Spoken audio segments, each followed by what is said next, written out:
نحمده ونستعينه ونؤمن به ونتوكل عليه ونعوذ بالله من شرور أنفسنا ومن سيئات أعمالنا من يهده الله فلا مضل له ومن يضلل فلا هادي له ونشهد أن لا إله إلا الله وحده لا شريك له ونشهد أن محمدا عبده ورسوله ورسله بالهدى ودين الحق ليظهره على الدين كله ولو كره المشركون اللهم صل على محمد وعلى آل محمد كما صليت على إبراهيم وعلى آل إبراهيم إنك حميد مجيد اللهم بارك على محمد وعلى آل محمد كما باركت على إبراهيم وعلى آل إبراهيم إنك حميد مجيد أما بعد فإن أصدق الكلام كلام الله وخير الهدي هدي محمد صلى الله عليه وسلم وشر الأمور محدثاتها وكل بدعة ضلالة وكل ضلالة في النار أعوذ بالله من الشيطان الرجيم بسم الله الرحمن الرحيم يا أيها الذين آمنوا اتقوا الله حق تقاته ولا تموتن إلا وأنتم مسلمون സ്നേഹാദരണീയരായ സത്യവിശ്വാസികളെ വിശ്വാസിനികളെ, ജീവിതത്തിന്റെ എല്ലാ മേഖലകളിലും റഹ്മാനായ അള്ളാഹുവിന്റെ വിധിവിലക്കുകൾ കഴിവിന്റെ പരമാവധി സൂക്ഷിച്ച് നല്ല ഭക്തരായി ജീവിക്കണം എന്നോടെന്ന പോലെ ഓരോരുത്തരോടും ഉണർത്തുകയാണ്, വസിയ്യത്ത് ചെയ്യുകയാണ്. അള്ളാഹു നമ്മെ എല്ലാവരെയും അനുഗ്രഹിക്കുമാറാകട്ടെ.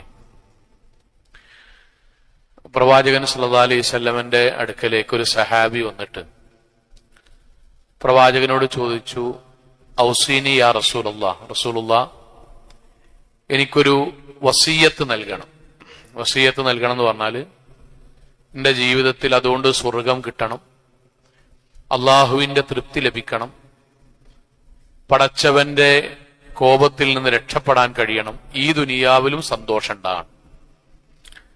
അങ്ങനെ ഞാൻ എന്റെ ജീവിതത്തിൽ അത് മരിക്കണത് വരെ മുറുകെ പിടിക്കാൻ പറ്റുന്ന, അതുവഴി ഇഹലോകത്തും പരലോകത്തും ഗുണകരമാകുന്ന ഒരു കാര്യം എനിക്ക് പറഞ്ഞു തരൂ എന്ന് പ്രവാചകനോട് സഹാബി വന്ന് ചോദിച്ചു. പ്രവാചകൻ സല്ലല്ലാഹു അലൈഹി വസല്ലം അദ്ദേഹത്തിന് നൽകിയ മറുപടി ലാ തഗ്ളബ്, നീ കോപിക്കരുത് എന്നാണ്. അപ്പൊ അദ്ദേഹം വീണ്ടും ചോദിച്ചു നബിനോട്, നബിയെ എങ്കിലും ഒന്നുകൂടി പറഞ്ഞു തരും. അപ്പൊ പ്രവാചകൻ സല്ലല്ലാഹു അലൈഹി വസല്ലമ അദ്ദേഹത്തിന്റെ പ്രകൃതം മനസ്സിലാക്കിയതുകൊണ്ട് പറഞ്ഞു ലാ തഗ്ളബ്, നീ കോപിക്കരുത്. അദ്ദേഹം 3 തവണ ചോദിച്ചപ്പോഴും പ്രവാചകൻ സല്ലല്ലാഹു അലൈഹി വസല്ലം 3 തവണ പറഞ്ഞു. ഹദീസിൽ കാണുന്ന വാക്ക് ഫറദ്ദ മിറാറൻ, പ്രവാചകൻ അത് ആവർത്തിച്ചുകൊണ്ടേയിരുന്നു. സഹോദരങ്ങളെ, കോപം എന്നുള്ളത് നമ്മുടെയൊക്കെ ജീവിതത്തിൽ അള്ളാഹ് ഉണ്ടാക്കിയ ഒരു കാര്യമാണല്ലോ. ഒരാൾ ചിരിക്കുക, ഒരാൾ സന്തോഷിക്കുക, ഒരാൾ ദുഃഖിക്കുക, അതേപോലൊരു കാര്യമാണല്ലോ ഒരാൾ കോപിക്കുക എന്നുള്ളത്. ലോകത്തെല്ലാ ജീവജാലങ്ങളും വിശിഷ്യ മനുഷ്യൻ അവന്റെ ജീവിതത്തിൽ അവൻ ഇഷ്ടമില്ലാത്തതും അവൻ അസഹനീയമായതുമായൊരു കാര്യം ഉണ്ടായാൽ അവൻ കോപിക്കുമല്ലോ. ചില സമയത്ത് കോപിക്കണമല്ലോ, അത് നമ്മൾക്കറിയണ കാര്യമാണല്ലോ. പിന്നെന്തുകൊണ്ടാണ് റസൂൽ സല്ലല്ലാഹു അലൈഹി വസല്ലം നിങ്ങൾ കോപിക്കരുത് എന്ന് പറയാൻ കാരണം? രണ്ടും കൂടി ശരിയാവൂലല്ലോ സോങ്ങളെ. ഈ ഇരിക്കുന്ന അല്ലെങ്കിൽ ലോകത്തുള്ള എല്ലാ മനുഷ്യരും ജീവിതത്തിൽ സാന്ദർഭികമായി അവശ്യഘട്ടങ്ങളിൽ കോപിക്കുന്നവരാണല്ലോ. അത് അള്ളാഹ് ഉണ്ടാക്കിയത് തന്നെയാണല്ലോ. ഇപ്പൊ ലോകത്തെ ഏറ്റവും ഉത്കൃഷ്ടരായ ആളുകൾ അമ്പിയാക്കന്മാരാണ്.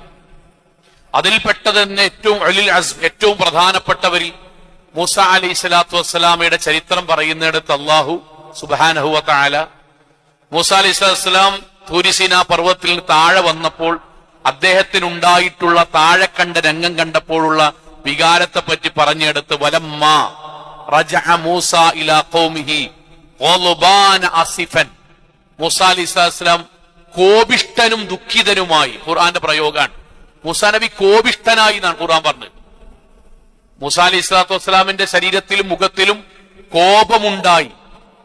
പ്രവാചകൻ സല്ലല്ലാഹു അലൈഹി വസല്ലമയുടെ ജീവിതത്തിൽ പ്രവാചകൻ മതപരമായൊരു കാര്യത്തിൽ തെറ്റ് സംഭവിച്ചപ്പോൾ, ആളുകൾക്ക് തെറ്റ് സംഭവിച്ചപ്പോൾ പ്രവാചകന് തിരുത്തി പറയുന്നൊരു ഘട്ടമുണ്ട്. ആ ഘട്ടത്തെ പറ്റി പറഞ്ഞെടുത്ത് സഹാബാക്കൾ പറഞ്ഞൊരു വാക്ക് ഫമാ റഅയ്തു അന്നബി സല്ലല്ലാഹു അലൈഹി വസല്ലം, റസൂൽ സല്ലല്ലാഹു അലൈഹി വസല്ലമയെ ഞങ്ങൾ കണ്ടിട്ടില്ല ഫീ മൗഇദത്ത് അശദ്ദു ഗളബൻ മിൻ യൗമഇദിൻ, അന്നത്തെ ദിവസം പ്രവാചകൻ കോപിച്ച അത്ര അതിശക്തി ശക്തമായി പ്രവാചകൻ കോപം രേഖപ്പെടുത്തിയ മറ്റൊരു സന്ദർഭവും ഞങ്ങളുടെ ജീവിതത്തിൽ ഉണ്ടായിട്ടില്ല.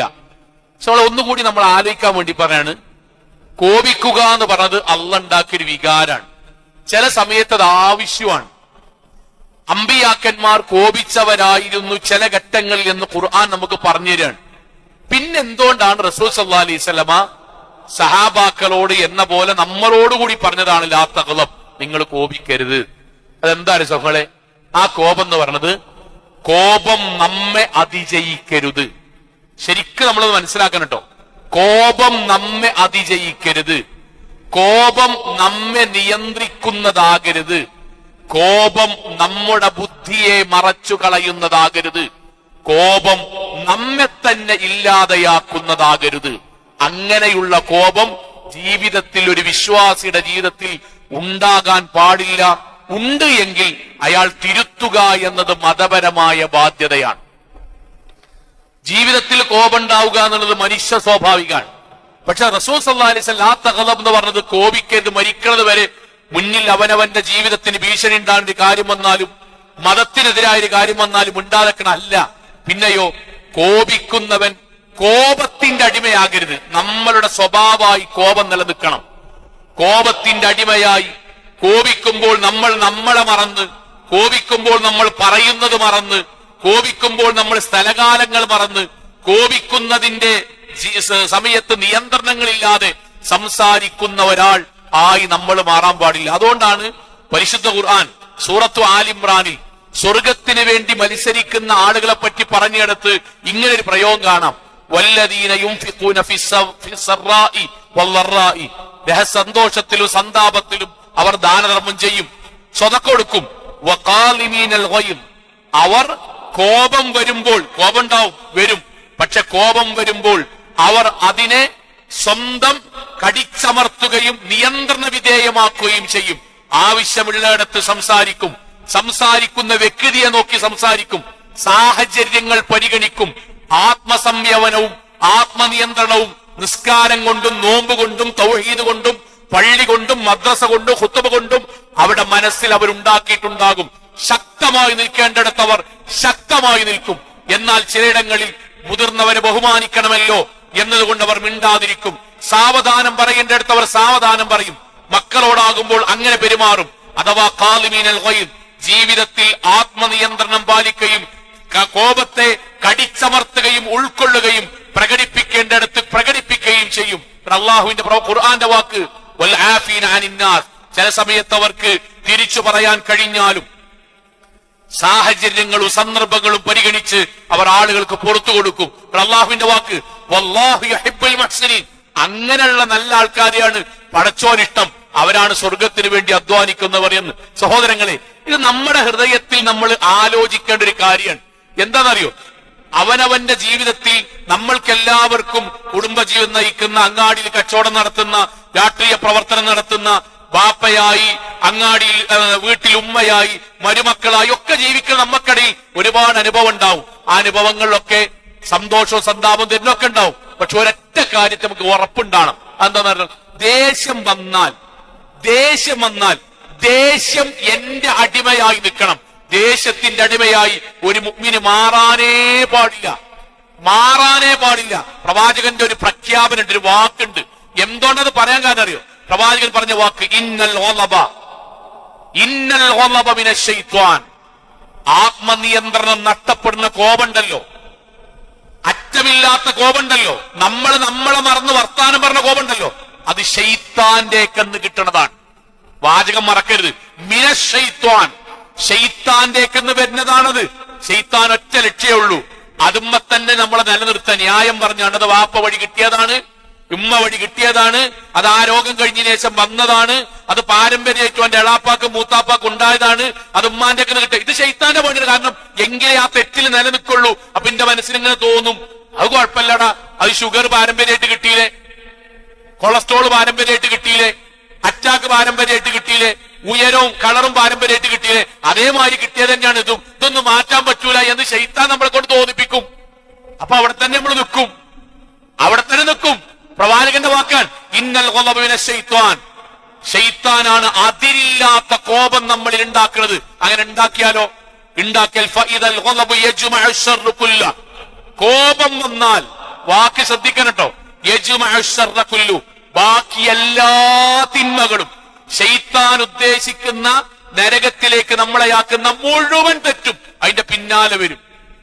നിങ്ങൾ ആലോചിക്കും, നമ്മൾ വെച്ചത് ആലോചിക്കാൻ, നമ്മളാണ് ദേഷ്യപ്പെട്ട് നമ്മുടെ നിയന്ത്രണത്തിന് പോണ ദേഷ്യം നമുക്കുണ്ടെങ്കിൽ അയാളുടെ സംസാരത്തിൽ തെറി വരൂലേ? വരും. അശ്ലീലത വരൂലേ? വരും. ഗീബത്ത് വരൂലേ? നമീമത്ത് വരൂലേ? പ്രതികാരം വരൂലേ? കോളറിന് പിടിക്കൂലേ? അടിക്കൂലേ? കൊല്ലൂലേ? തെറി പറയില്ലേ? കബറ് കിടക്കുന്ന മനുഷ്യനെ വരെ 50 കൊല്ലം മുന്നേ മരിച്ച ആളെ വരെ കബറിന്ന് എടുത്തിട്ട് പുറത്തേക്ക് എടുത്തിട്ട് തിന്നണ പോലെ തോന്നിയാസം പറയില്ല, അങ്ങാടിയിലിട്ടിട്ട് ഒക്കെ പറയും. 5 മിനിറ്റ് കൊണ്ട് ഇതൊക്കെ തീരും. എന്തൊക്കെ വന്നു? തെറി വന്നു, അസഭ്യങ്ങൾ വന്നു, കുത്തുവാക്കുകൾ വന്നു, ഗീബത്ത് വന്നു, നമീമത്ത് വന്നു, കൊലപാതകത്തിന്റെ പ്ലാൻ വന്നു, വെല്ലുവിളി വന്നു, ശാരീരികമായ ഉപദ്രവം വന്നു, കബറിൽ കിടക്കണോന് വരെ ചീത്ത പറയിൽ വന്നു. എത്ര തെറ്റാണ്! 5 മിനിറ്റിനുള്ളിൽ മിനൽ കബായിരി, വൻപാപത്തിൽപ്പെട്ടതാണ് മൻസത്തമ വാലിദൈഹി, ഒരാൾ മറ്റൊരാളെ ബാപ്പാനിമാനി ചീത്ത വിളിക്കുക, അയാൾ സ്വന്തം ബാപ്പാനിമാനി ചീത്ത വിളിച്ചതുപോലെ വൻപാപമാണ് എന്നെണ്ണിയതടക്കം 10ഓ 15ഓ തെറ്റ് 5 മിനിറ്റിൽ ഒന്നിച്ച് സംഭവിക്കും. അതാ നബിന്റെ വാക്ക്. അതാ സഹാബാക്കൾ പറഞ്ഞ് യജ്മഉ ശർറു കുല്ലു.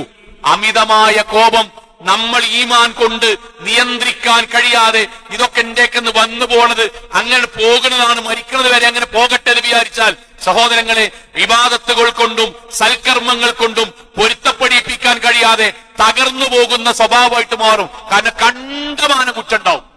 ഞാൻ എന്നടക്കം ഉദ്ദേശിച്ചുകൊണ്ട് പറഞ്ഞ കണ്ടമാനം കുറ്റം. നമ്മുടെ കൺട്രോളിൽ പെടാത്ത ജീവിതം നമ്മളിൽ വന്നു ചേരും. ഇത് നിങ്ങൾ നമ്മുടെ മനസ്സിൽ ചിന്തിക്കേണ്ട ചില കാര്യം എന്താ അറിയോ? നമ്മുടെ സ്വഭാവം അങ്ങനെയാകുമ്പോ എത്രയോ കുടുംബങ്ങളുണ്ട് ഇവിടെ തെറ്റി നിൽക്കണ്. എത്രയോ കുടുംബം നമ്മുടെ മനസ്സിൽ സങ്കടാണ്. 50-60 കൊല്ലം വാപ്പാരും വല്യാപ്പാരും ഒരുമിച്ച് ജീവിച്ച കുടുംബം തെറ്റി. എന്തായിരുന്നു നിങ്ങളെ? 1.5 മിനിറ്റിന്റെ വർത്താനാണ്. എത്ര ചങ്ങാതിമാർ ഇന്ന് ശത്രുക്കളായിട്ട് ജീവിക്കുന്നറിയോ? ഏതോ ഒരു സമയത്ത് അവരുടെ ജീവിതത്തിൽ അതിലേതെങ്കിലും ഒരാൾ പറഞ്ഞ ദേഷ്യം വന്നു പറഞ്ഞ വാക്കാൻ എത്രയോ കുടുംബക്കാർ, നാട്ടുകാർ, പ്രസ്ഥാന പ്രവർത്തകർ, പള്ളിയിൽ വരുന്നവർ, ഇതര പ്രസ്ഥാന പ്രവർത്തകർ, മിണ്ടാത്തത്, സലാം പറയാത്തത്, കല്യാണത്തിന് ക്ഷണിക്കാത്തത്, മുഖത്തോട് മുഖം ചോക്കാത്തത്, ഏതോ ഒരു സമയത്ത് നമ്മളിൽ നിന്ന് വന്ന അനിയന്ത്രിതമായ കോപാണ്. അതിനിടയ്ക്ക് നമ്മൾ എന്തൊക്കെ പറയോ നിങ്ങളെ? 30 കൊല്ലം ഒന്നിച്ച് ജീവിച്ചുകൊണ്ട് പറയും വളപ്പിക്ക് ചവിട്ടണ്ടാൻ, ഒറ്റ വാക്ക് മതി 15 കൊല്ലം മരിക്കും വരെ ഉണ്ടാക്കാൻ. അതെങ്ങനെ നമ്മളെ നാവുന്നു വരുന്നത്? നമ്മുടെ മുന്നില് ഒരു മുഖ്യമന്ത്രി നിൽക്കുകയാണെങ്കിൽ മുഖ്യമന്ത്രിയോട് നമ്മൾ ദേഷ്യം വന്നാൽ തെറി പറയില്ലല്ലോ നിങ്ങളെ. നാവ് അർത്ഥ പോലും തെറി പറയില്ലല്ലോ. എന്തെവിടെ പറയണത്? നമ്മളെ നിയന്ത്രിക്കാൻ കഴിയുന്ന സന്ദർഭമുണ്ട്. നൊണ പറയാൻ നമ്മളെക്കൊണ്ട് കഴിയാതൊക്കെയാണ്. കഴിയും. നമ്മളെ ഇങ്ങോട്ട് ഉപദ്രവിക്കാനും നമ്മളെക്കാളും മേലാളന്മാരുടെ മുന്നിൽ നമ്മളെ നാവ് താഴ്ത്തി നിൽക്കുന്നുണ്ടല്ലോ. ഇവിടെ എന്താ അറിയോ? നമ്മളെ തന്നെ പറഞ്ഞു ബോധിപ്പിച്ചതാണ്. അത് ശൈത്താൻ ഉണ്ടാക്കിയതാണ്. നമ്മളെ കൊണ്ട് കഴിയും സൗങ്ങളെ. നിഷാ അവസാനം പറയാ എന്താണ്? എത്ര കുടുംബങ്ങള് വളപ്പിക്ക് ചവിട്ടണ്ട, അന്റെ കഴുത്ത് ഞാൻ അറുക്കും. ചിലവരൊക്കെ എത്ര ഒന്നിച്ച് യാത്ര പോയവർ, ചങ്ങാതിമാരായി ഭക്ഷണം കഴിച്ചവർ, ഒന്നിച്ച് പള്ളിയിൽ വന്നവർ, പെരുന്നാക്ക് ഡ്രസ് എടുക്കാൻ വരെ കുടുംബമായിട്ട് ഒന്നിച്ചു പോകുന്നവർ, ദേശം വന്ന പോന്റെ ബാപ്പാക്കും ഉമ്മാക്കും തെറി കൂട്ടി വിളിച്ചു. കഴിഞ്ഞു. ഒറ്റ മിനിറ്റിന്റെ ദേഷ്യാണ്.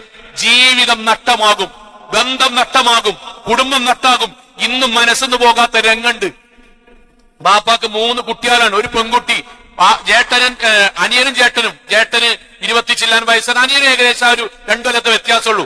ചെങ്ങായിമാരാ നമ്മളെ നല്ല കൂട്ടുകാരെ പോലുള്ള ചേട്ടനും അനിയനും. TV വെക്കിനോടത്തൊരു തർക്കമുണ്ടായി. ഏത് പെരയിലുണ്ടാണ് പോലെയാണ്. TV വെക്കിനോട് തർക്കമുണ്ടായി. ചേട്ടൻ അഞ്ജനെ പോയിട്ട് തള്ളീന്റെ ദേശത്തിൽ അഞ്ജൻ അടുക്കളയിൽ നിന്ന് പോയിട്ട് വടിയെടുത്ത് ഒരൊറ്റ അടിമർമ്മത്ത് കൊണ്ടു. ബ്രെഡാണ് വന്നു. സ്വന്തം അനിയന്റെ മുന്നിൽ നിന്ന് ചേട്ടൻ പെടഞ്ഞാണ് മരിച്ചു. ഉമ്മ വന്നു, കരഞ്ഞു. വാപ്പ പണിസ്ഥലത്തുനിന്ന് വന്നു.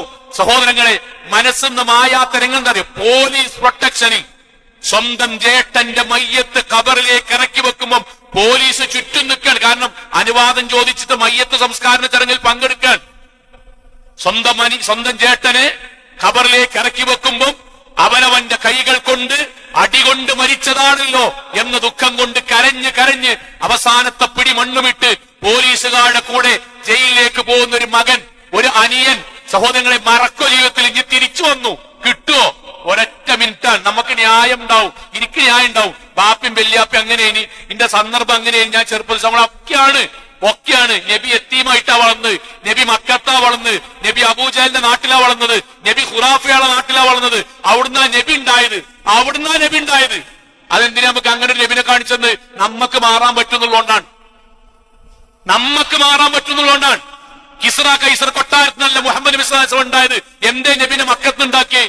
ജാഹിലിയ കാലഘട്ടത്ത്, അക്ഷരമില്ലാത്ത കാലഘട്ടത്ത്, പെണ്ണുപിടിയന്മാരുടെ നാട്ടില്, കള്ളുകുടിയന്മാരുടെ നാട്ടില്, തോന്നിവാസിയുടെ നാട്ടില് മുത്തുനബിനെ അള്ളെന്താ ഉണ്ടാക്കി അറിയോ? മാറാൻ കഴിയും, തെളിയിക്കാണ്. നമുക്ക് മാറാൻ കഴിയും. നമ്മൾ വിചാരിച്ചാൽ മതി, നമ്മൾ പരിശ്രമിച്ചാൽ മതി. സഹോദരങ്ങളെ, പ്രവാചകന്റെ ഹദീസ് എല്ലാവർക്കും അറിയുന്ന ഹദീസില്ലേ? പ്രവാചകന്റെ വാക്ക് നമുക്കുള്ള മറുപടിയാണ്, ഞാനടക്കമുള്ളവർക്ക് മറുപടിയാണ്. ലൈസ ശദീദു ബിസ്സുർഅ, അങ്ങാടിയിൽ ഗുണ്ടായിസം കാണിക്കണ അല്ല ധീരൻ. എന്തുകൊണ്ടാ? പൊട്ടന്മാർക്ക് അത് കാണിക്കാൻ കഴിയും. ബുദ്ധി ഉണ്ടാകണമെന്നില്ല. അങ്ങാടി 4 ആളെ തല്ലാൻ ബുദ്ധി വേണമെന്നില്ല. പിന്നെ ആർക്കാണ് ശക്തിയുള്ളത്? ആരാണ് ബലവാൻ? ആരാണ് ഏറ്റവും നല്ല ബുദ്ധിമാൻ? ആരാണ് ഏറ്റവും നല്ല കൈകരുത്തുള്ളവൻ? പ്രവാചകന്റെ വാക്ക്, ഇന്നമ ശദീദുൽ ലദീ യംലികു നഫ്സഹു ഇൻദൽ ഗളബ്. ദേഷ്യം വരും, ഇങ്ങോട്ട് വരുന്ന ആളോട് അങ്ങോട്ട് അടിക്കാനുള്ള പവർ നമുക്കുണ്ട്, അതിനുള്ള ഊക്കുണ്ട്. പടച്ചോനെ, ഞാൻ അത്രയും കാര്യം നിസ്കരിച്ചവനാണല്ലോ, ഒരടിച്ചതിന്റെ പേരിൽ, ഞാൻ പറഞ്ഞതിന്റെ പേരിൽ, അങ്ങോട്ട് വിളിച്ച മാതിരി അങ്ങോട്ട് വിളിച്ചതിന്റെ പേരിൽ എന്റെ നിസ്കാരന്റെ നോമ്പിന്റെ പരലോകം കളയണ്ടല്ലോ, വിട്ടടാ എന്ന് പറയാൻ ഒരാൾക്ക് കഴിയുണ്ടോ?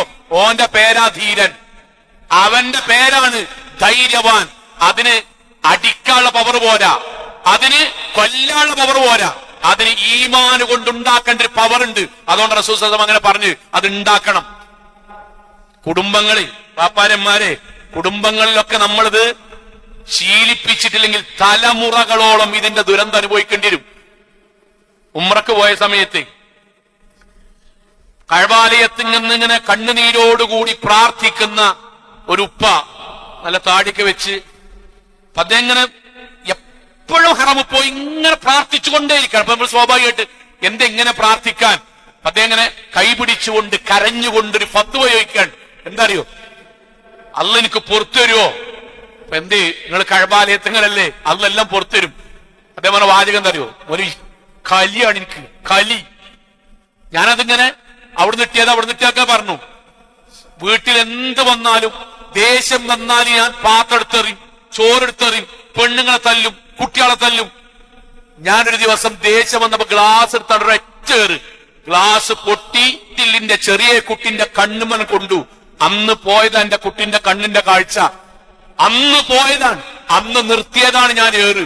പക്ഷെ ഇന്നും എന്റെ കുട്ടി, എനിക്കിതാ 10-69 വയസ്സാകുമ്പോഴും എന്റെ കുട്ടിക്ക് 10-18 വയസ്സിൽ ഒരു കണ്ണില്ലാതെ എന്റെ മുന്നിൽ കൂടെ ജീവിക്കുമ്പം ഒരു ദിവസം പോലും ഞാൻ കരയാതെ ഉറങ്ങല്ല മൗലവി, കരയാതെ ഉറങ്ങല്ല. ഈ കഅബാലയത്തിൽ വെച്ച് ഞാൻ അല്ലാണ്ട് തേടുന്നത്, പടച്ചോനെ എന്റെ കുട്ടിക്ക് നീ 2 കണ്ണും കൊടുത്തിക്കണ്, നീ 2 കണ്ണും കൊടുത്തിട്ട് എന്റെ കലി കൊണ്ട്, എന്റെ സ്വഭാവം കൊണ്ട് എന്റെ ഒരു സ്വന്തം കുട്ടിക്ക് ഒരു കണ്ണിന് കാഴ്ചയില്ലാതെയാക്കിയ കുറ്റം പടച്ചോനെ ഞാൻ എന്റെ കുട്ടിനോട് പൊരുത്തപ്പെടിപ്പിച്ചിക്കണ്. അള്ളാഹുവെ നീ എനിക്ക് പൊരുത്തപ്പെട്ടു തരണേ. എവിടെ പോയിട്ട് അതൊക്കെ തീരുക? നമ്മൾ ഈ വർത്താനത്ത് നിൽക്കരുത്. എന്താ അറിയോ? അതൊക്കെ എനിക്ക് പണ്ടേ ഉണ്ട്, അതിന് നിൽക്കരുത്. സോങ്ങളെ ദീ എന്ന് പറഞ്ഞാൽ എന്താ അറിയോ? നമ്മളെ തന്നെ പടച്ചോന് വേണ്ടി ഒതുക്കുമ്പം അള്ളാഹ് സന്തോഷം തരും, ആനന്ദം തരും. ഇദ്ദയിലിരിക്കുന്ന സഹോദരി ഇങ്ങനെ കുടുംബത്തിൽ സന്ദർശിച്ചപ്പോ ആ സഹോദരി പറഞ്ഞ വാക്കുണ്ട്, ഇഞ്ഞെങ്കിലും മൗലവി ഇൻഷാ അല്ലാഹ് കുട്ടികളെയും കൂട്ടി സമാധാനത്തിലൊന്ന് സ്വസ്ഥമായിട്ടൊന്ന് ജീവിക്കണം. ഇദ്ദയിലിരിക്കാണ്. എന്താ അറിയോ? തൊട്ടതിനും പിടിച്ചതിനും ഒക്കെ ദേഷ്യം. നമ്മള് പ്രശ്നമില്ല, നമ്മൾ ആർക്ക് പ്രശ്നമല്ല, നമ്മക്ക് പ്രശ്നമല്ല, നമ്മളെ മേത്ത് കിടക്കണില്ലല്ലോ. പത്രം അവിടെ കണ്ടാ ചൂടാകുക, ഗ്ലാസ് ഇവിടെ കണ്ടാ ചൂടാകുക, ഏതെങ്കിലും ചെറിയ കുട്ടി ചളി ചോട്ടിയാ ചൂടാകുക, എല്ലാത്തിനും ചൂടാകുക. പള്ളിക്കൊക്കെ ഏതെങ്കിലും കുട്ടി ട്രൗസർ ഇട്ട് അതിന് ചൂടാകുക, ഫാൻ അവിടെ കറങ്ങി അതിന് ചൂടാകുക, പൈപ്പ്, എല്ലാത്തിനും. നമ്മളെ ചെറുപ്പകാലം എങ്ങനെയായിരുന്നു? നമ്മൾ ഈ നാട്ടിൽ മുത്തുനബിനെ പോലെ ജനിച്ചപ്പോഴേ നെരിയാണ്ട് മുകളിൽ തുണി ജനിച്ചപ്പോ താടിയും വെച്ച് ഈ നാട്ടിൽ എല്ലാം മുത്തക്കേട്ടാണ്. അല്ല, നമുക്കൊക്കെ ഒരു കാലുണ്ടേന്. അതേപോലെ നമ്മൾ മക്കളും വളരും. ചൂടാകേണ്ട അടുത്ത് നമ്മൾ ചൂടാകണം, സ്ട്രോങ് ആകേണ്ട അടുത്ത് സ്ട്രോങ് ആകണം. പക്ഷേ നമ്മളെ മക്കൾക്ക് ബാപ്പ എന്ന് പറയുമ്പോ ഉമ്മ എന്ന് പറയും. ഉമ്മാരെ ചെറിയ ചെറിയ കാര്യത്തിന്, നുള്ളുനുറുമ്പ് കാര്യത്തിന് ഏട്ടത്തി അഞ്ചത്തിൻ ചൂടാണ് പോലെ നിങ്ങൾ ചൂടാകരുത്. നിങ്ങൾ പള്ളി കുത്തുബൈ കേൾക്കുന്നവരും വെള്ളിയാഴ്ച പള്ളിക്ക് വരുന്നവരുമാണ്. ചെറിയ ചെറിയ കാര്യത്തിന് അയലോക്കാരുടെ കച്ചറുണ്ടാക്കുക, ഇവരോട് കച്ചറുണ്ടാക്കുക. എന്നിട്ടെല്ലാം മക്കൾക്ക് ബാപ്പ അമ്മ എന്ന് പറയുമ്പോഴേക്കും കച്ചറുണ്ടാക്കുന്ന ഒരു വാപ്പിമ്യാകുമ്പോ അവർക്ക് വീട് വെറുക്കും. ഇതെന്തിനാ പറഞ്ഞു വെച്ചാൽ നമ്മുടെ ജീവിതത്തിൽ നമ്മൾക്ക് കലിയുണ്ടായാൽ, കോപം നമ്മളെ നിയന്ത്രിച്ചാൽ പിന്നെ അവിടെ ശൈത്താനാണ്. നമ്മളെ പേര് മുഹമ്മദ് ആണെങ്കിലും ഭരിക്കണത് ശൈത്താനാവും. അത് ഉണ്ടാകരുത്. നമുക്ക് ഉറപ്പിക്കാൻ കഴിയണം. എന്റെ നിങ്ങളുടെ ജീവിതത്തിൽ ഉണ്ടാകൂല. പ്രവാചകൻ സല്ലല്ലാഹു അലൈഹി വസല്ലമയുടെ കാലഘട്ടത്ത് അബൂ മസ്ഊദ് റളിയല്ലാഹു അൻഹു തന്റെ അടിമകളുള്ള സമയത്താട്ടോ, അടിമ ഒരു മോശത്തരം കാണിച്ചപ്പം അടിച്ചു. അപ്പൊ അടിക്കണ നബി കണ്ടു. ഉടമയാണല്ലോ, അന്നത്തെ നിയമം അനുസരിച്ച് അടിക്കട്ടോ. അന്നത്തെ നിയമം അനുസരിച്ച് ഇസ്ലാം പരിപൂർണമായി കർശനമായി പിന്നെ വിരോധിച്ചു. തുടക്കത്തിലാണ് അടിച്ചപ്പം പ്രവാചക സല്ലല്ലാഹു അലൈഹി വസല്ലം അബൂ മസ്ഊദ് റളിയല്ലാഹു അൻഹുവിനോട് അന്ന് പറഞ്ഞൊരു വാചകമുണ്ട്. ആ വാചകം നമ്മുടെ നെഞ്ചത്ത് ഇങ്ങനെ ഉണ്ടാണം. നമ്മൾ ഉദ്യോഗസ്ഥന്മാരാണ്. താഴെയുള്ള ആൾക്കാരോട് നമ്മൾ പെരുമാറുമ്പം നമ്മുടെ മുഴുവൻ ഫ്രസ്ട്രേഷനും അവരെ ദേഹത്ത് തീർക്കുക. നമ്മൾ ചൂടായി വന്നിട്ട് ബാക്കിയുള്ളവരൊക്കെ ചൂടായി വർത്താനം പറയാം. എല്ലാത്തിനും ബാക്കിയുള്ളവരുടെ ദേഹത്ത് നമ്മൾ അമിതമായി ചൂടാകുമ്പോൾ ഈ വാക്ക് കേൾക്കുക. അബൂ മസ്ഊദ് അടിമ എങ്ങനെ അടിക്കുമ്പോൾ പ്രവാചകൻ സല്ലല്ലാഹു അലൈഹി വസല്ലം പറയാം, അഅലം, അബൂ മസ്ഊദ് അറിയണം, അബൂ മസ്ഊദ് അറിയണം, അന്നല്ലാഹ അഖ്ദറു അലൈക മിൻക അലാ ഹാദൽ ഗുലാം. ഇതിനേക്കാൾ നീ ഈ അടിമ അടിക്കണേ അതിന്റെ മുതലാളി ആയതുകൊണ്ടാണല്ലോ. എങ്കിൽ ഇവൻ നിനക്ക് എങ്ങനെ മുതലാളിയായോ അതിനേക്കാളും വലിയ അവകാശം കിട്ടും അള്ളാഹ്ക്ക് നിന്നെ ശിക്ഷിക്കാൻ. പടച്ചോൻ വെറുതെ വിടൂല. നമ്മളെ നാവുകൊണ്ട് ചില മനുഷ്യന്മാര് നമ്മളെ വർത്താനം പറഞ്ഞിട്ട് ദേഷ്യം വന്നിട്ട് നമ്മളെക്കാളും പ്രായമുള്ള, നമ്മളെ വാപ്പാന്റെ പ്രായമുള്ള ആൾക്കാരൊക്കെ പറയും, എടാ ഞാൻ എന്റെ അപ്പാന്റെ പ്രായം നോക്കിയിട്ടാ ചൂടായാല്. എന്നിട്ട് 4 തെറി ചിലരൊക്കെ ഇങ്ങനെ പിടിച്ചു പോണാണ്. അങ്ങനെ പിടിച്ചിട്ട് എന്നിട്ട് പറയും, ഒരിക്കലും ഓനൊക്കെ എന്നോട് അങ്ങനെ പറഞ്ഞ് ഞാൻ വിചാരിച്ചില്ല. അള്ളാഹു പടച്ചോന് രേഖപ്പെടുത്തി വെച്ചിങ്ങനെ എന്താ നാവെന്ന് വന്നത്, എന്താണ് ആ റൂമെന്ന് പറഞ്ഞത്, എന്താണ് ആ കോളർമ പിടിച്ചത്. സഹോദരങ്ങൾ, ഇത് എന്തിനാ പറഞ്ഞറിയോ? നമ്മുടെ മനസ്സിൽ ഒരു കുറ്റബോധെങ്കിലും വേണം. ഒരു കുറ്റബോധെങ്കിലും വേണം. എന്റെ ജീവിതത്തിൽ പടച്ചോന് ഇങ്ങനെ പോയാൽ നാവെന്ന് വന്ന വാക്കും, ഞാൻ ആൾക്കാരോട് പറഞ്ഞ വാക്കും, ചിലരുടെ മനസ്സിൽ കൊണ്ട വാക്കും, അവർക്ക് ചിലരൊക്കെ തൗബയിന് മുന്നേ മരിച്ചു വയ്ക്കണ്, പടച്ചോനൊക്കെ പരലോകത്ത് എഴുന്നേറ്റിട്ട് എനിക്കതിനെ പറഞ്ഞാലോ എന്ന ബോധ്യവും നമുക്കുണ്ടാകണം. പ്രവാചകൻ സല്ലല്ലാഹു അലൈഹി വസല്ലം പറഞ്ഞു, അങ്ങനെ ഉണ്ടെങ്കിൽ ഒരു വിശ്വാസിന്റെ ജീവിതത്തിൽ നമ്മളെ പറ്റി പരിശോധിക്കുമ്പോൾ അങ്ങനെ ഉണ്ടെങ്കിൽ 3 കാര്യം ശ്രദ്ധിക്കുക. ഒന്നെന്താ അറിയോ?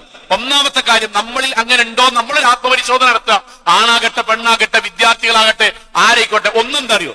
ഒന്ന്, നമുക്ക് ബോധ്യം ഉണ്ടാകണം, ഇത് മാറേണ്ട സ്വഭാവമാണ്, ഇത് മാറേണ്ട സ്വഭാവമാണ്, എനിക്ക് ബോധ്യം ഉണ്ടാകണം. കാരണം പ്രവാചകൻ സല്ലല്ലാഹു അലൈഹി വസല്ലം ഹദീസ് എന്താ അറിയോ? മൻ കഫ ഗളബഹു സറല്ലാഹു ഔറതഹു.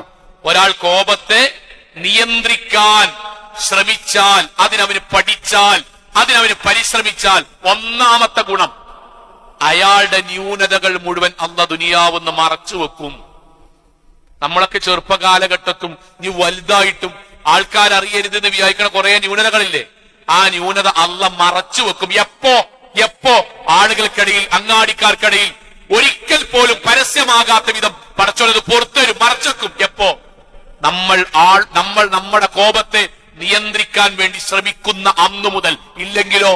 ഇല്ലെങ്കിലോ മരിക്കണീന്റെ മുന്നിൽ പടച്ചോനത് പബ്ലിക്കിൽ കൊണ്ടുവരും. രണ്ടെന്താ അറിയോ? പ്രവാചകന്റെ വാക്ക്, വമൻ ഖലമ ഗൈറഹു. ആരെങ്കിലും കോപത്തെ നിയന്ത്രിക്കാൻ വേണ്ടി ശ്രമിച്ചാൽ, ഇതുവരെ അത് പോകട്ടെ, നിയന്ത്രിക്കാൻ വേണ്ടി ശ്രമിച്ചാൽ, മല അല്ലാഹു ഖൽബഹു റജാഅൻ യൗമൽ ഖിയാമ. പരലോകത്ത് അയാളുടെ ഹൃദയത്തിന് പടച്ചോൻ ശാന്തിയും സമാധാനവും ധന്യതയും നൽകും. അഥവാ സ്വർഗം കിട്ടും, പടച്ചോൻ അനുഗ്രഹം കിട്ടും.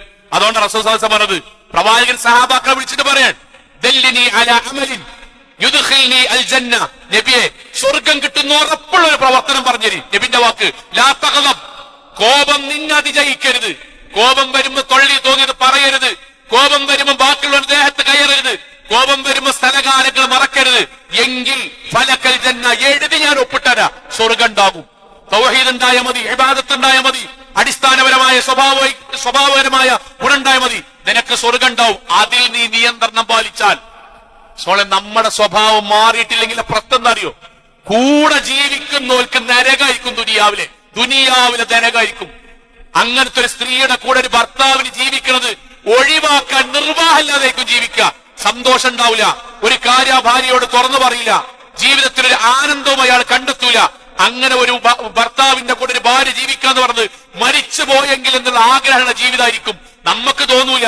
നമുക്ക് സ്റ്റിഫാൻ ഷൈന് മുക്കിയിട്ട് ഇസ്തിരിട്ട് തന്നിട്ടുണ്ടാവും, ഭക്ഷണം നമുക്ക് പാകമായിട്ട് തന്നിട്ടുണ്ടാവും, ചൂടുവെള്ളം തിളപ്പിച്ച് തന്നിട്ടുണ്ടാവും. പക്ഷേ നമ്മളൊന്ന് മരിച്ചു കിട്ടിയിരുന്നെങ്കിൽ ഇന്ന് മനസ്സിന്റെ അടിത്തട്ടെന്ന് ആഗ്രഹിക്കുന്നുണ്ടാവും. കാരണം ജീവിക്കാൻ കഴിയില്ല. ഓരോ സെക്കൻഡും കലി വന്നാൽ അത് നമ്മൾക്ക് ആദ്യത്തെ ബോധ്യമാണ്. എന്തെന്നറിയോ, പടച്ചോനെ ഇത് ഞാൻ ഒഴിവാക്കേണ്ടതാണല്ലോ. രണ്ടെന്താ അറിയോ, പ്രാർത്ഥിക്കണം പടച്ചോനോട്. ബോധ്യം ഉണ്ടാണ്, ഇത് ഞാൻ ഒഴിവാക്കേണ്ടതാണ്, ഞാൻ നിയന്ത്രിക്കേണ്ടതാണ്. സ്വർഗം കിട്ടണമെങ്കിൽ, എന്റെ ന്യൂനത മറക്കണമെങ്കിൽ ഞാൻ ഇത് ഒഴിവാക്കേണ്ടതാണല്ലോ. രണ്ട്, ഉമ്മു സലമ റളിയല്ലാഹു അൻഹ നബിയോട് ചോദിക്കും, നബിയെ എനിക്ക് കോപമുണ്ട്, അത് ഒഴിവാക്കാൻ ഞാൻ എന്താ ചെയ്യേണ്ടത്? റസൂൽ സല്ലല്ലാഹു അലൈഹി വസല്ലം പഠിപ്പിക്കാൻ ആ പ്രാർത്ഥന ഉമ്മു സലമ റളിയല്ലാഹു അൻഹ അന്ന് അറബി പ്രാർത്ഥിച്ചു. നമുക്കിത് അറബി പ്രാർത്ഥിക്കാൻ പറ്റിയെങ്കിൽ അറബി പ്രാർത്ഥിക്കാം, അല്ലെങ്കിൽ മലയാളത്തിലോ ഹൃദയത്തിന്നോ പടച്ചോണ്ട് പ്രാർത്ഥിക്കാം. ഉമ്മു സലമ റളിയല്ലാഹു അൻഹ എന്താ പ്രാർത്ഥിച്ചറിയോ? അല്ലാഹുമ്മ റബ്ബൻ നബി മുഹമ്മദ് നബിയുടെ രക്ഷിതാവായ അല്ലാഹുവേ, ഇഗ്ഫിർ ലി ദംബി, പടച്ചോനെ ഞാൻ ഇതുവരെ ചെയ്ത എല്ലാ തെറ്റുകുറ്റങ്ങളും നീ പുറത്തു തരണമേ. വഇദ്ഹബ് ഗൈദ ഖൽബി, പടച്ചോനെ എന്റെ ഹൃദയത്തിലെ കോപത്തെ, അരിശത്തെ, കലിയെ പടച്ചോനെ നീ ഇല്ലാതെയാക്കണമേ. പ്രാർത്ഥിക്കണം പടച്ചോനോട്. എന്റെ കൂടെ ജീവിക്കുന്നവർക്ക് സന്തോഷം നൽകാൻ കഴിയണം. അവരിന്നെ പറ്റിയിട്ട് നല്ലത് പറയണം. എന്റെ കുടുംബത്തിന് ഇന്നെ പറ്റിയിട്ട് എന്റെ സ്വഭാവത്തിന് നല്ലത് പറയണം. ഞാനൊരു കമ്മിറ്റിക്ക് വരുമ്പോഴേക്കും, ഞാനൊരു അങ്ങാടിക്ക് വരുമ്പോഴേക്കും, ഞാനൊരു കുടുംബസംഗമത്തിന് വരുമ്പോഴേക്കും, ഞാനൊരു അഭിപ്രായം പറയുമ്പോഴേക്കും ഓനെടുക്കണ്ട ചൊറയാകും, ഓനെടുക്കണ്ട അലമ്പാകും, ഓനെടുക്കണ്ട നമുക്ക് ഉൾക്കൊള്ളാൻ കഴിയൂല, എല്ലാ ചെറുതിനും വലുതിനും നീച്ച് നൊച്ചുംപുടി ഉണ്ടാക്കും, ആ സമാധാനം കിട്ടിക്കാളിയും, ആ കുടുംബത്തിന്ന് ഒരു കല്യാണം വേണ്ട, നമ്മക്ക് നടക്കൂല എന്ന് പറഞ്ഞൊരവസ്ഥ പടച്ചോനെ ഇന്നെപ്പറ്റി എന്റെ കുടുംബത്തെ പറ്റി ഉണ്ടാക്കരുത് എന്ന് നമ്മൾ പരിശ്രമിക്കുകയും പ്രാർത്ഥിക്കുകയും ചെയ്യുക. അള്ളാഹു അനുഗ്രഹിക്കുമാറാകട്ടെ.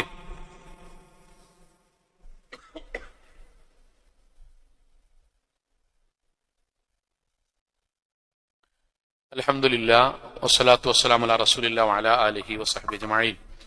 അമ്മാ ബഅദ് തഖ്വല്ലാഹി ഇബാദല്ലാഹ്. ഒരിക്കൽ കൂടി അള്ളാഹുവിനെ സൂക്ഷിച്ചുകൊണ്ട് ജീവിക്കണം എന്നുണർത്തുകയാണ് സഹോദരങ്ങളെ. ഒന്ന് നമുക്കങ്ങനെ ഉണ്ടെങ്കിൽ, ഞാൻ പറഞ്ഞു, ഞാൻ ഇടയ്ക്കിടെ പറഞ്ഞു ഉണ്ടെങ്കിൽ, ഒന്ന് നമ്മൾ മാറണം എന്ന ബോധ്യം ഉണ്ടാണ്.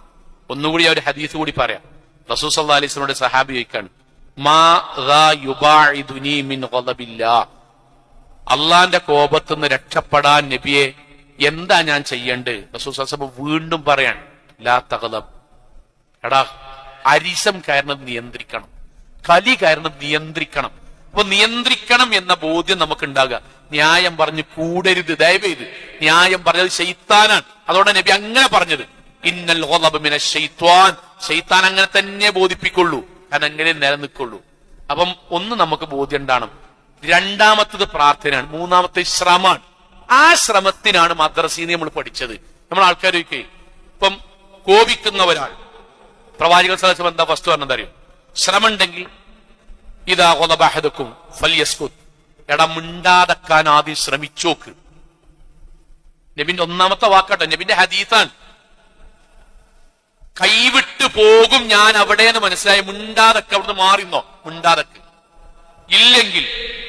ഇല്ലെങ്കിൽ അഊദു ബില്ലാഹി മിനശ് ശൈത്വാനിർ റജീം പറ. പ്രവാചകൻ സല്ലല്ലാഹു അലൈഹി വസല്ലമയുടെ മുന്നിൽ നിന്ന് രണ്ടാൾക്കാർ കച്ചറൂടുകയാണ്. അപ്പോഴാണ് നബി ഇത് പഠിപ്പിക്കുന്നത്. രണ്ടാൾ കച്ചറൂടാണ്. ഹദീസിൽ വന്ന വാക്കെന്തറിയോ? അവരുടെ ഇങ്ങനെ കണ്ഠം ഇങ്ങനെ വീർത്ത് വരുന്നുണ്ട്, മുഖം ഇങ്ങനെ ചുവന്നിക്കണ്. ശരിക്കും അടി കൂടാൻ വേണ്ടി റസൂൽ സല്ലല്ലാഹു അലൈഹി വസല്ലം പറഞ്ഞ വാക്ക്, ഇന്നി ലഅലമു കലിമത്തൻ, എനിക്കൊരു വാക്കറിയാം, അല്ലാഹ് എനിക്ക് പഠിപ്പിച്ചെന്നിങ്ങനെ, ലൗ ഖാലഹാ ലദഹബ അൻഹു മാ യജിദു, അത് പറഞ്ഞാൽ അവർക്കിടയിൽ ഇപ്പോഴുള്ള കോപം നിൽക്കും, കുറയും. ഇപ്പോഴുള്ള കോപം നിൽക്കും, കുറയും. എന്താണ് ആ വാക്ക്? അഊദു ബില്ലാഹി മിനശ് ശൈത്വാനിർ റജീം, ശപിക്കപ്പെട്ട പിശാചിൽ നിന്ന് ഞാൻ അല്ലാഹുവിനെ രക്ഷ ചോദിക്കുന്നു. പോക, അവിടുന്ന് പോക. എന്തേ? കാരണം ശൈത്താൻ എന്നെ ഇത് ചെയ്യിപ്പിക്കാണ്. കാരണം എന്റെ നിസ്കാരം പോണം, എന്റെ നോമ്പ് പോണം, ഇന്ന് അങ്ങാടിയിൽ വഷളാക്കണം, എന്നോട് അസൂയയുള്ളവർക്ക് എന്നിൽ ആനന്ദമുണ്ടാക്കണം, എന്റെ ദീനിന് ആൾക്കാർ ചോദ്യം ചെയ്യണം, എന്റെ മക്കളെ വരെ ഇതിന്റെ പേരിൽ തെറി പറയണം, അങ്ങാടിന്ന് കച്ചറുണ്ടാക്കണ ഏർപ്പാടല്ലടാ എന്റെ അപ്പാക്ക് എന്ന് എന്നെ കുറിച്ച് ഉൾപ്പെടുത്തി എന്റെ മക്കളെ വരെ ചീത്ത പറയണം. അഊദുബില്ലാഹി ശൈത്താനിർ റജീം മാറിക്കാൻ കഴിയണം. രണ്ടാമത്തെ ഒന്നും ഉണ്ടാക്കുക, രണ്ട് മാറിക്കുക, മൂന്നാമത്തെ റസൂൽ സ്വല്ലല്ലാഹു അലൈഹി വസല്ലം വാക്ക് കഴിയിലെ ഒതുണ്ടാക്കുക. അപ്പൊ നമ്മളെ മനസ്സിൽ നമ്മളിങ്ങനെ ഈ ബുദ്ധി കൊണ്ട് ഇങ്ങനെ ആലോചിച്ചിട്ടുണ്ട്, ചൂടാണ് സമയത്ത് ആരാ പോയി ഒതുണ്ടാക്കുക? ഒതുണ്ടാക്കണ്ട, നരകത്ത് പോക, വേറൊന്നുമില്ല. ഇതെന്താ ഒരു പ്രാക്ടീസാ നബി പറഞ്ഞത്?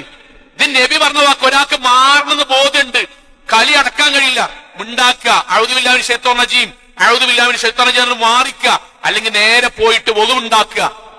പടച്ചോൻ കാരണം ഒതുണ്ടാക്കുമ്പോ സാവധാനം ഒതുണ്ടാക്കുക, അള്ളാഹു കോപം ശമിപ്പിച്ചുകൊള്ളും.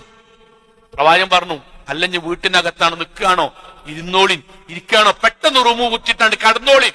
ആ ഏരിയക്ക് നിങ്ങൾ പോയാൽ ബാക്കിയുള്ളവരെ പോയാവൂല. നമ്മക്ക് നമ്മളറിയാലോ, ദേഷ്യം വന്നിട്ട് നാവ് നമ്മുടേത് സംസാരിച്ചാൽ ചിലപ്പം നെഞ്ചു മുറിയുടെ വാക്ക് പറയും. പടച്ചോനെ, 10-60 വയസ്സുള്ള ഒരു മനുഷ്യരോട് ഞാൻ പറഞ്ഞ ചിലപ്പം അയാളത് പൊരുത്തപ്പെട്ടെന്നില്ലെങ്കിൽ പിന്നെ ഞാൻ അജ്ജനും ഉമ്മർക്കും പോയിട്ട് എന്താ കാര്യം, വാതിൽ കുറ്റിട്ട് ഉറങ്ങാൻ നോക്കുക. ഇതെന്തിനാ വിശ്വാസം പറഞ്ഞ റിസോങ്ങളെ? നമ്മള് ഇത് പ്രാക്ടീസ് ചെയ്തിട്ടെങ്കിൽ ഇത് മാറണം എന്നുള്ളതുകൊണ്ടാണ്. രക്ഷിതാക്കളുടെ ഒറ്റ വാക്ക് പറഞ്ഞ് ഞാൻ അവസാനിപ്പിക്കുകയാണ്. രക്ഷിതാക്കളെ, എന്താ നമ്മൾ ഈ പെരിയിലും ഉമ്മാരോടും പാപ്പാടും പെരിയിൽ അമിതമായി ഒച്ചിമ്പുളി ഉണ്ടാക്കുമ്പോഴേ 3 സംഗതിയാണ് കുട്ടികളുടെ കാണുന്നത്. ഒരു 5-8 കാര്യം ഞാൻ 3 പെട്ടെന്ന് മനസ്സിലാവണം. ഒന്നെന്താ അറിയും? ഒന്ന് ട്രോമാ ബോണ്ടിങ് എന്നാ പറയാം. മനഃശാസ്ത്രപരമായ ട്രോമാ ബോണ്ടിങ് എന്ന് പറഞ്ഞാൽ നമ്മൾ എങ്ങനെയാണോ പെരുമാറുന്നത് അതന്നെ നമ്മളെ മക്കൾ വലുതായ പെരുമാറും. ഈ അടുത്തൊരു കുടുംബ ചർച്ചയില് ഭാര്യയും ഭർത്താവും ഒരു കുട്ടിയാണ്, ഒരു കുട്ടി. രണ്ടാമത്തെ കുട്ടി ഗർഭാശയത്തിലാകുമ്പോ വരെ ഇവൻ നാവിക്ക് ചവിട്ടിക്കണ്. കേൾക്കുമ്പോ നമുക്ക് എന്താ തോന്നുന്നു? ഒരു ഭയങ്കര ശത്രുതയാണ്. അല്ല, നല്ല ദമ്പതിമാര് ഒന്നിച്ച് ഭക്ഷണം കഴിക്കാൻ പോകും, ഇഷ്ടണ്ട്, പക്ഷെ ദേഷ്യം വന്ന അടിക്കും, ഗ്ലാസ് എടുത്തെറിയും, എന്താ ഇങ്ങനെ പിടിച്ചു നിൽക്കും. ആ കൂട്ടത്തിൽ നാവിക്കോട്ടെ. അപ്പൊ സ്വാഭാവികമായിട്ട് ഒരു ചർച്ച വരുമല്ലോ കുടുംബത്തിൽ. അതിൽ അദ്ദേഹം അവസാനം കണ്ടെത്തുന്ന അറിയോ? അദ്ദേഹം കണ്ട ബാപ്പിയമ്മയുള്ള ജീവിതം എങ്ങനെയാണ്. ബാപ്പക്ക് ദേഷ്യം വന്ന അടിക്കും, കുത്തും. സോളെ അൽഹംദുലില്ലാ പരിഹരിച്ചൊക്കെ ശരിയായി, അൽഹംദുലില്ലാ. പക്ഷെ നിങ്ങൾ ആലോചിച്ച് നോക്കി, സ്നേഹിക്കുമ്പോഴും ജീവിതം ദുനിയാവിലെ നരകതുല്യമായി ജീവിക്കേണ്ടി വരും. മക്കൾ അതേപോലെ സ്വഭാവം ബോണ്ടിങ്ങോടുകൂടി തലമുറയിൽ കൈമാറും. രണ്ടാമത്തെ എന്താ അറിയും? ഹൈപ്പർ വിജിലൻസ് എന്ന് പറയും. ഹൈപ്പർ വിജിലൻസ് എന്ന് പറഞ്ഞാൽ ചില കുട്ടികളൊക്കെ ഉണ്ടാവും ഇങ്ങനെ അവിടെ ഗ്ലാസ് വീണ് അപ്പുറത്ത് ഇങ്ങനെ ചുട്ടും, മഴ ഇങ്ങനെ ടിക്ടായിട്ട് ഇറങ്ങുമ്പോൾ പേടി, ഓരോന്നിനും പേടിയക്കാരൻ. എന്താ അറിയോ? ചെറുപ്പത്തിൽ ഈ ഒച്ചയും വിളിയും കേട്ടിട്ട് മനസ്സിന്റെ ഉപബോധ മനസ്സിൽ പേടി ഇങ്ങനെ വന്നിട്ടുണ്ടാവും. കല്യാണം കഴിക്കാൻ പേടി, ഒറ്റക്ക് പോകാൻ പേടി. അപ്പൊ നമ്മളിങ്ങനെ അപ്പോഴും നമ്മളെ പ്രതികരണം എന്താ അറിയോ? 10-25 വയസ്സായിട്ട് ഇപ്പോഴും എനിക്ക് ഒറ്റക്ക്. നമ്മൾ ആ പേടി നമ്മളുണ്ടാക്കിയതാണ്. ഉമ്മാരെ വെറുതെ ഇങ്ങനെ അവിടെ ഇവിടെ അടിച്ചിട്ടും ഇവിടെ ചൂടായിട്ടും ചെറിയ ചെറിയ കാര്യത്തിന് എന്താ ശിക്ഷിച്ചിട്ടും ആവശ്യത്തിന് ശിക്ഷിക്കണം. അതല്ലട്ട പറഞ്ഞ് എല്ലാത്തിനും ചൂടായിട്ട് മാഷന്മാരെടുത്ത് പോകുമ്പോ ഒരു പേടി, എന്താ ഒരു സാധനം ചെയ്തിട്ടില്ല ഇങ്ങനെ പേടിച്ച്. അങ്ങനെ ആകരുത്. ദയവേതിട്ട് ധൈര്യം കൊടുത്ത് നമ്മുടെ സ്വഭാവം അവർക്കെങ്ങാൻ ഇതുപോലെ പകർന്നാൽ, പോലെ കുടുംബത്തിൽ ഇത് വന്നാൽ നമ്മളെ തലമുറകൾ ജീവിതത്തിൽ പ്രയാസത്തിലാവും. ആ കുട്ടിന്റെ ജീവിതം നമ്മൾ നശിപ്പിച്ച പോലെയാവും. മൂന്നാമത്തെ ഒരു കാര്യം അതിന്റെ ബാക്കിയായിട്ട് വരുന്നതാണ് അറ്റാച്ച്മെന്റ് ഡിസോർഡർ. അറ്റാച്ച്മെന്റ് ഡിസോർഡർ എന്ന് പറഞ്ഞാൽ ആരും വിശ്വസിക്കാത്ത കുട്ടികളുണ്ടാവും. ഇങ്ങനെ ലോകത്തെ ഏറ്റവും അനിഷ്ടപ്പെട്ട വാപ്പിമ്മയാണ്. വാപ്പാന്റെയൊക്കെ ഉമ്മാന്റെയൊക്കെ ഏട്ടന്മാരെയൊക്കെ ഈ അടിയും കുത്തും ചവിട്ടും ഒച്ചയും വിളിയും കേട്ടിട്ട് ആരോടും കൂട്ടുണ്ടാവില്ല. അങ്ങോട്ട് പോയാൽ പേടി, ഇങ്ങോട്ട് പോയാൽ ഈ പേടിന്റെ ഭാഗമാണ്. കമ്പനി ആരും ഉണ്ടാവില്ല. എന്റെ കമ്പനി ഇല്ലാത്തതിന് കാരണം ഓലും ഇതേമാതിരി കാട്ടോ ഇവരും ഇതേമാതിരി കാട്ടോ. ഞങ്ങൾ എന്താ ഇതൊക്കെ അവസ്ഥ? നമ്മളിതൊന്നും എന്താ അങ്ങാടിയിൽ എന്നാണ്ട് എടാ നിന്റെ വാപ്പ എങ്ങനെയാ, നിന്റെ വല്യാപ്പ, ഇതൊന്നും പറയുമ്പോ നമുക്ക് ഇതൊന്നും അറിയില്ല. എന്തുകൊണ്ട് അറിയാത്ത ഞങ്ങളെ? നമ്മളെ മേത്ത് കൂടെ ചോര വരുന്നില്ല, നമ്മളെ കണ്ണിന്റെ അവിടെ ഓട്ടയാകണില്ല. ഇല്ല, നമ്മക്ക് ഉറങ്ങുന്നോടത്ത് ഒരു പ്രശ്നമല്ല. നമ്മൾ ഒച്ച ഉണ്ടാക്കി ഏസ് ഡീപ്പിച്ചാണ്, നമ്മക്ക് സുഖാണ്.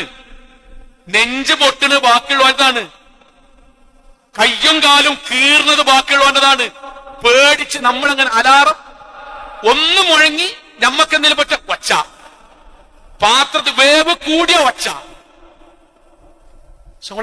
എങ്ങനെ ജീവിക്കണം, എങ്ങനെ ജീവിക്കുക? നമ്മൾ ആകരുത്. ഇതൊരു വൈകാരികമായിട്ടുള്ള സംഗതിയല്ല, ദീന് പറഞ്ഞ വാക്കാണ്. ശൈത്താനാണത്. ആ ശൈത്താൻ നമ്മളെ ഭരിക്കരുത്. ദയവേത് മുഅ്മിനീങ്ങളെ, ശൈത്താനെ ഭരിക്കാൻ സമ്മതിക്കരുത്. പ്രാക്ടീസ് ചെയ്യുക, പ്രാർത്ഥിക്കുക, പ്രാക്ടീസ് ചെയ്യുക, മാറും ഇൻഷാ അല്ലാഹ്. നമ്മൾ ദീനുള്ളവരാണ്, തൗഹീദുള്ളവരാണ്, നിസ്കരിക്കണവരാണ്. നമ്മളെ കുടുംബത്തിൽ ഓരോരുത്തരും സ്വർഗത്തിൽ കിട്ടണമെന്ന്, സ്വർഗത്തിൽ വരണമെന്ന് ആഗ്രഹിക്കുന്നവരാണ്. നമ്മൾ അതിനുവേണ്ടി ശ്രമിക്കണം. ഉണ്ടെങ്കിൽ നമ്മുടെ കൂടെയുള്ള ആളുകൾക്ക് നമ്മളാൽ കഴിയുന്ന രൂപത്തിൽ നമ്മുടെ മയ്യത്തുണ്ടാവുമ്പോ, പടച്ചോനെ നമ്മളെ ഭാര്യയും കുടുംബവും പോയി കിട്ടിയാലോ എന്ന് പറഞ്ഞൊരു അവസ്ഥ ഒരിക്കലും ഉണ്ടായിരുന്നു. സഹോദരിമാരെ, നിങ്ങൾ മരിക്കുമ്പോൾ അയലൊക്കത്തെ ആ താത്ത പോയല്ലോ, ഇനി സമാധാനായി എന്ന് പറഞ്ഞൊരു അവസ്ഥ ഉണ്ടാകരുത്. അള്ളാഹു അനുഗ്രഹിക്കുമാറാകട്ടെ. നമ്മുടെ ജീവിതത്തിൽ വന്നിട്ടുള്ള ചെറുതും വലുതുമായ മുഴുവൻ തെറ്റുകുറ്റങ്ങളും റഹ്മാനായ നാഥ നീ ഞങ്ങൾക്ക് വിട്ടു പുറത്ത് മാപ്പാക്കി തന്നെ റഹ്മാനെ. കത്തിയാൾ നരകത്തിൽ നിന്നും കഠിനമായ ശിക്ഷയിൽ നിന്നും അതിശക്തമായ പരലോകത്തിൽ വിചാരണയിൽ നാഥ നീ ഞങ്ങളെല്ലാവരെയും കാത്തുരക്ഷിക്കണമേ റഹ്മാനെ. അള്ളാഹുവെ, അംബിയാ മുർസലീങ്ങളെ കൂടെ സ്വർഗത്തിൽ ഒരുമിച്ച് ചേരാൻ നാഥ നീ ഞങ്ങൾക്ക് തൗഫീക്ക് നൽകണമേ റഹ്മാനെ. അള്ളാഹു, ഞങ്ങളുടെ മാതാപിതാക്കൾക്ക് നീ സ്വർഗം നൽകി അനുഗ്രഹിക്കണമേ റഹ്മാനെ. അള്ളാഹു, ഞങ്ങളോട് പ്രാർത്ഥന കൊണ്ട് വസിയ്യത്ത് നിർവഹിച്ച ഒരുപാട് ആളുകളുണ്ട്. ആശുപത്രികളിൽ, വീടുകളിൽ രോഗികളായി കിടക്കുന്ന ഒരുപാട് ആളുകൾ. റഹ്മാനായ നാഥ, അവർക്കെല്ലാം രോഗശമനം നൽകി അനുഗ്രഹിക്കണമേ റഹ്മാനെ. അള്ളാഹുവെ, ഞങ്ങളുടെ വരുമാനങ്ങളിൽ ഹലാലായ വർധനവും ബർക്കത്തും നൽകി അനുഗ്രഹിക്കണമേ റഹ്മാനെ. അള്ളാഹുവെ, ഞങ്ങളുടെ മക്കൾക്ക് നാഥ, മക്കളിലൂടെ ഞങ്ങളുടെ കുടുംബത്തിലൂടെ കൺകുളിർമ പ്രദാനം ചെയ്യണമേ റഹ്മാനെ. അള്ളാഹുവെ, ഗൾഫ് നാടുകളിൽ അധ്വാനിക്കുന്ന ഞങ്ങളുടെ ബന്ധുമിത്രാദികൾക്ക് സമാധാനവും സമാശ്വാസവും നൽകി അനുഗ്രഹിക്കണമേ റഹ്മാനെ. അള്ളാഹുവെ, ലോകത്തെവിടെ വെച്ച് എങ്ങനെ മരണപ്പെടേണ്ടി വന്നാലും ശിർക്കില്ലാതെ, ബിദ്അത്തില്ലാതെ, ഖുറാഫാത്തില്ലാതെ ധീരമുവഹിദുകളായി ജീവിച്ച് മരണപ്പെട്ടു പോകാൻ നാഥാ നീ ഞങ്ങൾക്ക് തൗഫീക്ക് നൽകണമേ റഹ്മാനെ. അള്ളാഹുവെ, ഞങ്ങളുടെ സ്വഭാവത്തിൽ പോരായ്മകളുണ്ട് നാഥ. ആ പോരായ്മകൾ മനസ്സിലാക്കി അള്ളാഹുവിന് ഇഷ്ടപ്പെട്ട രൂപത്തിൽ ജീവിക്കുവാനും പെരുമാറുവാനും അതുവഴി അംബിയാ മുർസലീങ്ങളുടെ കൂടെ സ്വർഗത്തിൽ ഒരുമിച്ച് ചേരാനും നാഥ നീ ഞങ്ങൾക്ക് തൗഫീക്ക് നൽകണമേ റഹ്മാനെ. اللهم اغفر للمؤمنات والمسلمين والمسلمات الأحياء منهم والأموات إنك مجيب الدعوات يا قاضي الحاجات. اللهم اجرنا من النار، اللهم اجرنا من النار، اللهم اجرنا من النار. ربنا آتنا في الدنيا حسنة